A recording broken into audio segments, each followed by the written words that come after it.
Serge, je voudrais évoquer avec toi quelqu'un qui nous est cher, et particulièrement à toi, Joseph Schwartz. Il est né dans une famille juive polonaise. Son père était immigrant, sa mère également. Son père, après des débuts de mineur dans le Nord, a créé une entreprise de ferraille dans le 13e arrondissement, rue de la Vistule. Et ils avaient deux enfants, Joseph né en 1927 et Paul né en 1931. La guerre les a surpris en pleine, je dirais, ascension professionnelle des parents, en pleine intégration. Les persécutions anti-juives ont commencé, l'arianisation de la société de son père, et puis les rafles, et d'abord la rafle des hommes en 1941, et puis en 1942, au mois de juillet, la rafle du Vélodrome d'hiver. D'un seul coup, il perd sa mère, son père, son frère. À 15 ans, il se retrouve tout seul et il doit prendre la fuite. Il part en zone libre. C'est un véritable périple à travers la France. Il est à Lyon, à un moment, il habite rue Sainte-Catherine, là où va avoir lieu la rafle. Il habite avenue Marcellin Berthelot, là où s'installe la Gestapo de Klaus Barbie en 1943. Il revient à Paris, il rentre dans la Résistance avec les amis de la MOI, avec Victor Ziegelmann, avec Léon de Sévry. Et Léon de Sévry. Et donc il participe à la libération de Paris. Il est même au cœur, disons, de la répression des collaborateurs à l'Institut dentaire près de la place Saint-Sulpice. Et puis, il essaye de reprendre ses études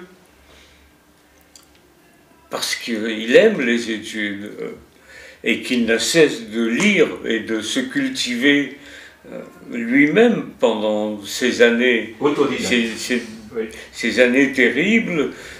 C'est un équilibre que lui donne la culture française. Et donc il reprend ses études au lycée, mais il ne peut pas tenir parce que il est devenu un homme et il ne peut pas supporter la discipline scolaire et il reprend l'entreprise de son père. À quelle occasion vous vous êtes rencontrés au fond et qu'il a commencé avec toi, on peut dire, parmi les hommes du premier cercle, c'est-à-dire lorsqu'il y a eu les procès à Cologne à l'encontre des criminels nazis. C'est un peu après Cologne, après Cologne, oui. Et notamment à la fin des années 1980 oui. Et dans l'affaire Bousquet. C'est ça. Et Bousquet, c'était le véritable responsable de la rafle du 16 juillet sur le plan décisionnel de donner la police française aux Allemands. Et la blessure de Joseph est une blessure qui ne peut pas guérir d'avoir vu des uniformes français venir arrêter sa famille. Oui. Il y a une photo que tu dois voir dans tes archives, où on nous voit, les fils et filles, manifester devant le domicile de Bousquet. Au domicile de Bousquet, en train de brandir une pancarte. Oui, c'est ça. Et Joseph voilà, est c'est cette... Et ben voilà, oui, c'est celle-là. Et tu n'es pas loin, d'ailleurs. Ben oui, voilà. Et tu n'es pas loin. Oui, je suis juste à côté de Joseph. Oui. Voilà, oui. Et depuis, il n'a cessé de participer aux manifestations et aux voyages dans les pays baltes, en Pologne, à Auschwitz, aux États-Unis, en Israël. On essaye de lui ressembler parce que c'est un couple qui est cohérent depuis depuis 70 ans. Alors, il y a quelque chose qui m'a particulièrement ému, parce qu'il faut savoir que tu as consacré des ouvrages, et en particulier, je voudrais citer les 4000 enfants déportés de la rafle du Veldiv, avec la photo de Joseph et de son frère Paul. Et puis j'ai mis une oui, et justement, c'est ça petite dédicace. C'est ça, alors on va en parler, parce que Serge, je t'assure que c'est une dédicace vraiment rare, bouleversante, je dis bien bouleversante, je pèse mes mots, parce que tu dis, cet ouvrage est dédié à mon ami Joseph Schwartz. En fait, c'est une orthographe Schwartz, S-C-H, mais en fait c'était S-Z-W-A-R-C, mais c'est devenu Schwartz. Rescapé de la rafle du Veldiv, où sa famille a disparu, et là, tu dis, nos deux familles resteront unies dans la même tombe. Je dois dire que, bon, c'est peut-être le paradigme de l'amitié que tu lui portes, je dirais une amitié véritablement fraternelle, on peut dire presque parentale, parce que c'est très fort de dire une chose pareille. C'est-à-dire que ton amitié, tu veux la poursuivre au-delà de ton existence terrestre. J'aime tellement parler avec lui, j'aime tellement l'écouter, parce que c'est lui qui parle le plus, que j'ai décidé de poursuivre le dialogue au-delà de notre vie, c'est-à-dire en espérant qu'on pourra dialoguer dans la tombe. En même temps, c'est un réconfort de savoir qu'on sera unis et que finalement nos destins seront cohérents et communs et que ceux qui viendront sur ma tombe viendront également sur la tombe de Joseph et vice-versa. Je voudrais aussi rappeler dans Militer et témoigner le tome 3 2010-2015, et c'est pas un hasard, on ouvre le livre et il occupe, je dirais, la moitié du livre. Témoignage de Joseph Schwartz, ça se passait donc le 21 juillet 2013, et il n'y a pas si longtemps, c'est-à-dire l'année d'avant, c'est-à-dire nous sommes en 2023, c'était en 2022, souviens-toi, son témoignage au Veldiv, où on a vu cet homme-là monter à la tribune et piquer une colère à ce moment-là contre ceux qui manifestaient avec l'étoile jaune à propos du Covid. C'est quand même quelque chose qu'on ne peut pas oublier, ça. Oui, et il a improvisé parce qu'il ne l'avait pas préparé, au contraire, il avait préparé, je crois, un texte, mais l'émotion et la nécessité de dire ce qu'il avait sur le cœur l'a poussé à prendre la parole très vigoureusement et ça a impressionné beaucoup les membres du gouvernement qui étaient là. Tout à fait. Quand on vous voit vivre tous les deux, je peux avoir ce recul, c'est que, en fait, psychologiquement, vous vous ressemblez beaucoup.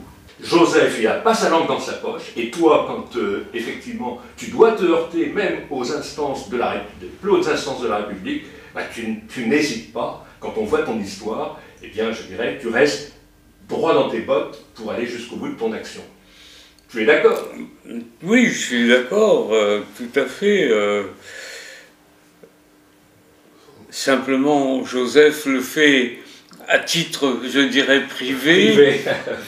Moi, je suis obligé de le faire depuis très longtemps, à voix haute.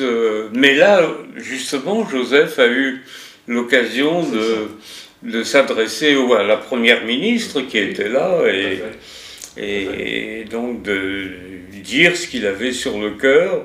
Moi, je le dis assez fréquemment, puisque je suis porte-parole des orphelins. Oui. Oh, ce qui nous réunit, c'est qu'on a vécu ensemble pendant la guerre. Moi, j'étais quand même plus jeune de 8 ans, mais on a eu la même expérience, c'est-à-dire on s'est heurté aux Allemands, on s'est heurté, Joseph particulièrement, aux forces de police françaises, moi non, mais on a la même opinion par rapport aux Français. C'est-à-dire que les Français ont beaucoup aidé les Juifs et le peuple français, la population, aussi bien aussi bien ceux les braves gens qui étaient du côté de la résistance que les braves gens qui étaient du côté du maréchal Pétain. Maintenant, il y a aussi, me semble-t-il, un trait commun, je dirais, je n'hésite pas à le dire, c'est l'amour. L'amour, pourquoi? Parce que tu fais un couple, je dirais, tellement uni avec Béat depuis si longtemps, et lui fait aussi un couple uni avec Nicole. Tout à fait. Et tu l'as dit souvent, pour aller au bout du combat, il faut être aussi heureux en amour. Bah oui, mais d'ailleurs, chez les fils et filles, je vois les Wojciechowski, les Lippe, les Boucherberg, ça donne beaucoup de force d'être aimé et d'aimer. Bien sûr.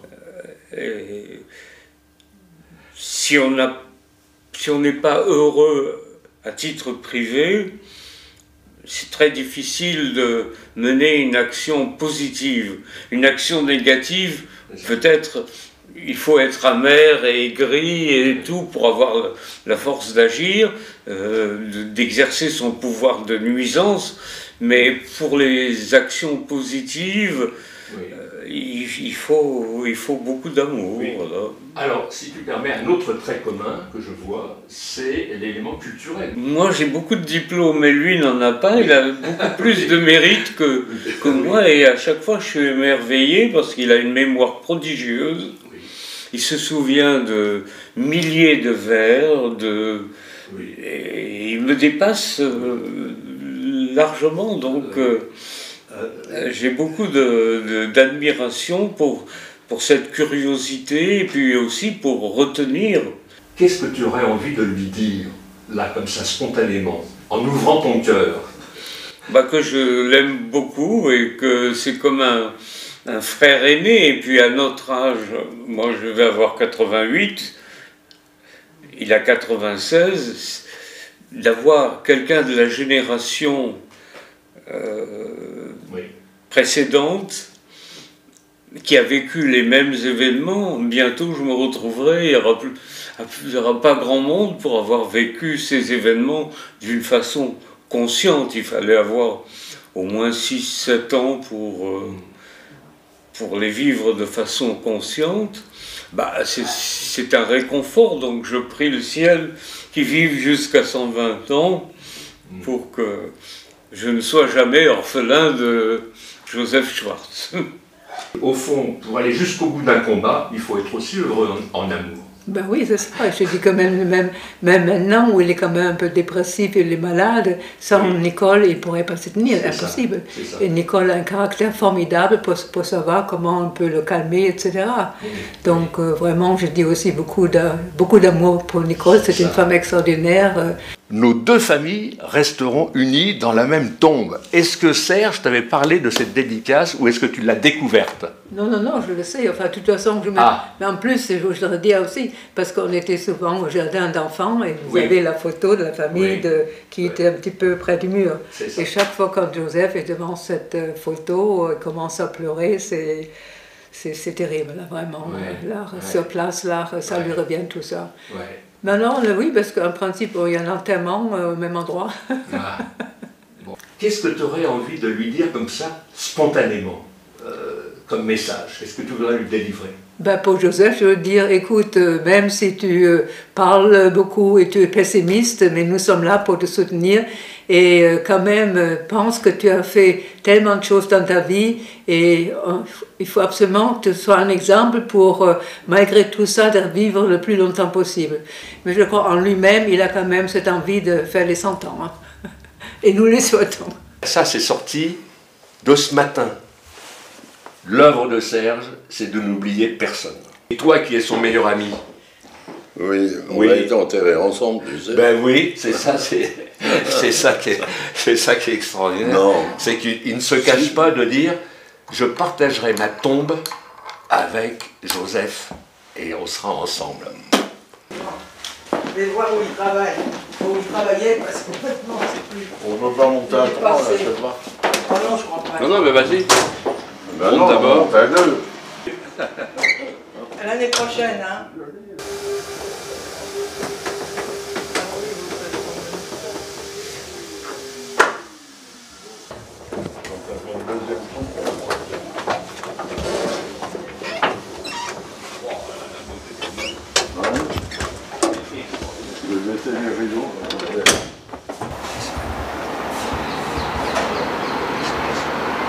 Figure-toi que j'ai retrouvé alors des photos assez extraordinaires parce que ça date d'il y a une quarantaine d'années.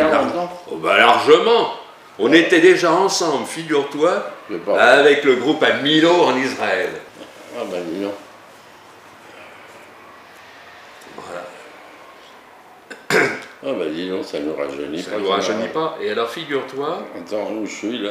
Bah si, t'es sur le côté. Hein, et je vais même te montrer. Je suis derrière, moi. Ouais, t'es derrière. Mais là, il y a quelque chose où tu vas bien te reconnaître et ça va rappeler des souvenirs. C'était au mur, au Cotel. 88. Tu te rends compte? Au Cotel. Et là, souviens-toi, on avait vu les Japonais qui étaient arrivés. Oui, voilà. Oui. Et là, tu tiens Milo par l'épaule. Ah oui, mon pote Milo. Ah bah oui. Voilà. Et là, ça rappelle des souvenirs. Des compagnons qu'on a tous bien aimés, Jaco, Toros, et puis voilà, Annette bien sûr. Elle aussi, moi je l'aimais beaucoup, elle. Sarah Wojakowski. Ah ouais. Voilà. J'ai toujours été impressionné par cet ouvrage, qui a été publié évidemment par Serge, les 4000 enfants déportés de la rave du Val-d'Hiv. Et tu veux que je te dise, regarde, quand je te vois avec ton frère, ici, voilà, c'est, je sais, quelque chose qui t'est très douloureux, et c'est là-dessus que je voudrais revenir, parce que ton frère, malheureusement, a été aussi victime de la rafle du 16 juillet. Peut-être que je voudrais que tu évoques un petit peu ce qui s'est passé à ce moment-là, parce que, en fait, ta mère et ton frère ont été prises ce jour-là. Ton père, lui, n'a pas voulu se séparer de sa femme et de son fils. Grand, lui. Voilà. Tu quittes tes parents le soir, ta mère te donne une brosse à dents, un bout de savon, un gant de toilette, un petit pyjama, tu pars avec ton truc, le lendemain t'es plus personne. Comment est-ce qu'on peut vivre après une épreuve pareille? Je l'ai dit au mémorial. Il dit comment vous avez vécu? Ben, je dis on n'a pas vécu, on s'est bricolé, on s'est rafistolé. Il y a encore pas si longtemps, tu me disais, tu revoyais ta mère, tu revoyais des scènes, et surtout, ce qui m'a frappé, c'est il n'y a pas plus quelques jours, par exemple, tu étais en plein cauchemar où tu entendais Papieren, Papieren. Je passais une fois avec des faux papiers, et une fois avec des vrais faux papiers pour aller. Et on passait un moulin. Et d'après Joly, Moulin était le point de passage le plus dangereux. Je me souviens encore des Allemands qui passaient par-dessus nos têtes en criant « Papieren, Papieren, Marche schnell !» Ta mère est arrêtée avec ton frère. Ton père, lui... Ils sont arrêtés le 16 juillet au matin. Le 16 juillet au matin. Toi, mon père qui dormait dans le garage derrière chez des amis, qui avait un garage, Coudreau il s'appelait. Quand il a vu que qu'ils étaient pris, que sa femme et puis son fils avaient été pris, a été se rendre. Il a été se rendre carrément au commissariat. Moi j'étais à Choisy-le-Roi, avenue Rondu, chez des amis. Alors qu'est-ce que je dois faire? T'as plus de parents, j'étais là. Et je m'en souviens toujours. L'image qui m'est restée, je suis content que Nicole soit pas là. C'est les chaussons de ma mère au pied du lit. Ça.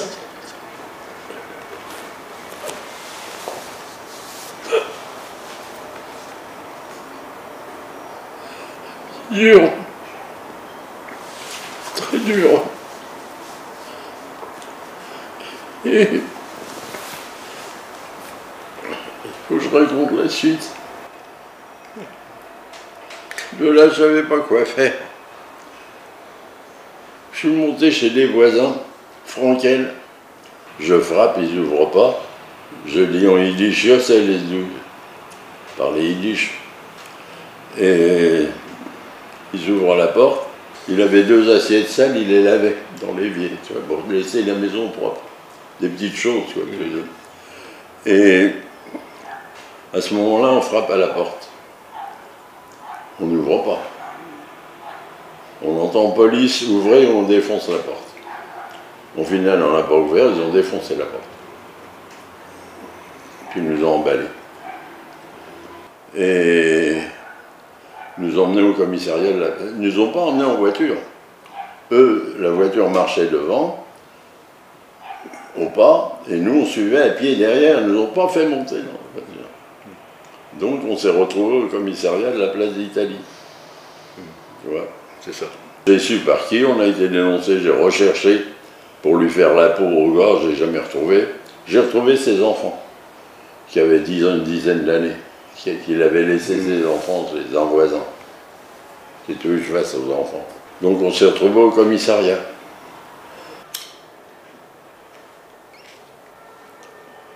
Et on s'est retrouvés là, on n'était pas nombreux, parce que la grande rafle était en passé, c'était le lendemain, puis on attendait. On ne se parlait pas d'ailleurs.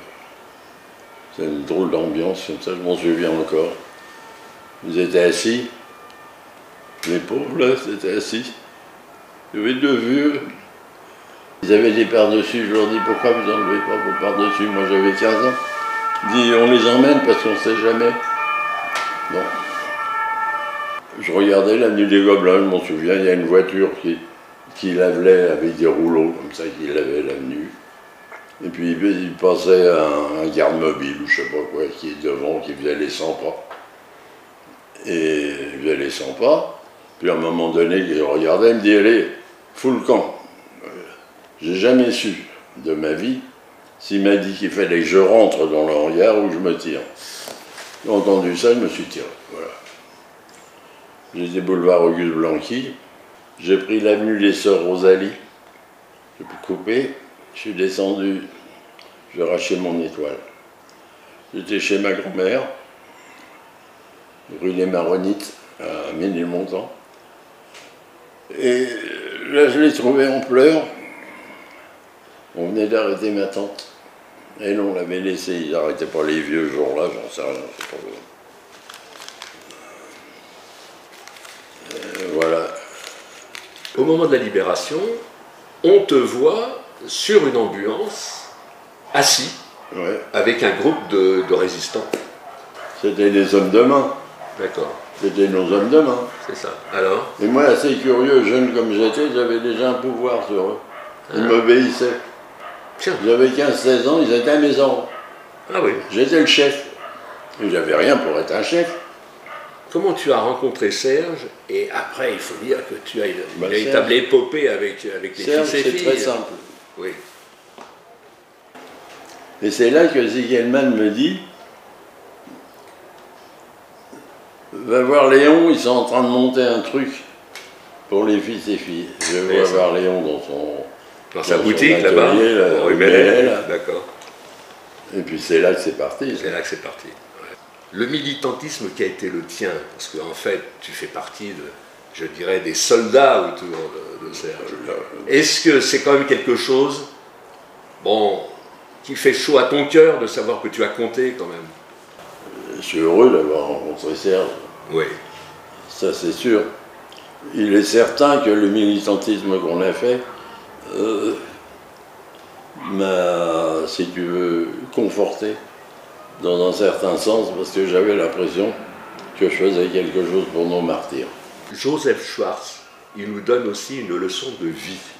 Et pourquoi tu nous donnes une leçon de vie? Parce que toi, l'orphelin, toi, seul au monde, tu as fondé une famille, mais surtout, je dirais, dans la filiation de ton père, tu as quand même fait une réussite sur le plan du métier, quoi. Donc ça, c'est formidable. J'étais au lycée Voltaire, je m'en souviens.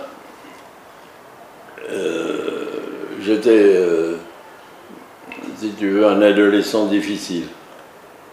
J'aimais pas recevoir d'ordre. J'envoyais chier les profs. J'aimais pas recevoir d'ordre. J'avais vécu seul, j'étais démerdé tout seul.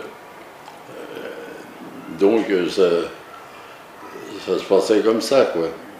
Et puis j'ai eu des amis de mon père. Mon père était très aimé. C'était un métier ferrailleur où il y avait des Auvergnats ou des Juifs.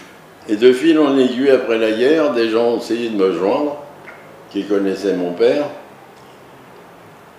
Et la première fois, c'est un marchand de métaux de Carlier, il s'appelait, de Lille, qui connaissait bien mon père et qui l'estimait. Ils estimaient mon père parce qu'il avait un peu l'esprit auvergnat, mon père, d'une famille de paysans en Pologne. Les Auvergnats aiment bien les travailleurs. Mon père, c'était un bosseur, physiquement un bosseur. Chargé, il est chargé. Et ce Carlier, après la guerre, a cherché à savoir ce qu'était devenu mon père. Et il m'a dit, viens me voir à Lille. Il m'emmène dans un groupe de marchands de métaux. Il dit, ça c'est le fils Schwartz, il participe avec nous. Tu pourrais pas vivre sans lecture, toi, c'est pas possible. Impossible. Voilà. Pendant la guerre, avec mes faux papiers, je m'étais inscrit à la bibliothèque des Sociétés Savantes, rue Serpente. J'ai toujours été attiré par la lecture depuis... je me souviens toujours, j'ai eu le premier prix de récitation. Et je vois encore ma pauvre mère. On amenait ses rubans à l'école pour enrubanner le prix qu'on te donnait. Nicole, la femme de ta vie. Ouais. Comment tu rencontres Nicole? Nicole rencontre d'une façon bizarre. Je faisais du théâtre, figure-toi. J'ai fait du théâtre en 1947, 8, 9. J'ai connu Nicole là, au théâtre de l'Atelier. J'aimais bien le misanthrope. Je dois lui dire, allez, vous devriez mourir de pure honte. Une telle action ne saurait s'excuser. Et tout homme d'honneur s'en doit scandaliser. Je vous vois accabler un homme de caresse. Et témoignez pour lui les dernières tendresses. De protestations, d'offres et de serments. Vous chargez la fureur de vos embrassements. Allez, hein? Écoute, c'est magnifique, c'est super. Une chose lâche, indigne, infâme, que de s'abaisser ainsi pour salir son âme. Et si par un malheur j'en avais fait autant, je m'irais de regret pendre tout un instant. Je t'embrasse. C'est bon, Michel, ça te va? Je peux poser une question? Oui, bien sûr. Qu'est-ce que tu dirais à la jeunesse aujourd'hui? Oui. Maintenant? Oui. À la jeunesse,